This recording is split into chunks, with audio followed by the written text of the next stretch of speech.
So, I used to do strategic planning for an advertising agency, and in a region. So I was based in Hong Kong and Shanghai. I actually had two apartments between Hong Kong and Shanghai, which sounds very glamorous, but it was also meant I was constantly on flights. And so my friends will call me up and say, I'm not going to ask you, how are you? I'm going to ask you, where are you? Because that was so fun. Like, are you in Taiwan? And one weekend I'll be, in Singapore, and then I'll be off to Malaysia, or, whatever. So it was fun to a certain degree, but it was a combination of horrendous stress. I used to work on Fortune 100 brands, like Nike used to be my client, and Johnson and Johnson, and Volkswagen, and L'Oreal, right? And so very long hours, very demanding job, a lot of traveling, a lot of, and I had a lot of awareness about eating well.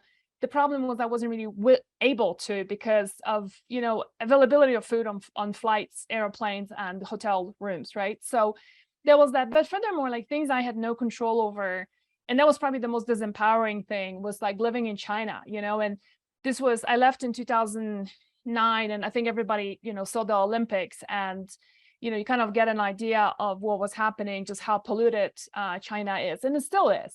And just, the availability of clean food, organic food, just pretty much non-existent. You inhaling just horrible air and drinking highly polluted water. I think it was just the whole combination, and also just my own lifestyle choices of, I used to say, I'll sleep when I die. Why waste time sleeping? Because I'd rather go out with friends. And I used to be a high performance athlete too. So I would get up at 5 o'clock in the morning to hit the gym, then work 12 hours straight, go to bed at midnight, right? And a lot of times also after work, go and drink with friends. And I used to be a smoker too, believe it or not. So like, I'm living in China, I'm inhaling polluted air, might as well smoke, right? What's the big deal? So I think it was just a perfect storm of all of those, plus a little bit of genetic predispositions. My mother also has Hashimoto's disease. So I think, it's just a perfect storm of lifestyle choices, food, my career, lack of sleep, the choices I was making combined with genetic predispositions. Want to learn what the leading edge science says about the most proven anti-cancer diet? What about experiencing the joy and power of meditation, emotional freedom, energy medicine, yoga, and ancient healing methods?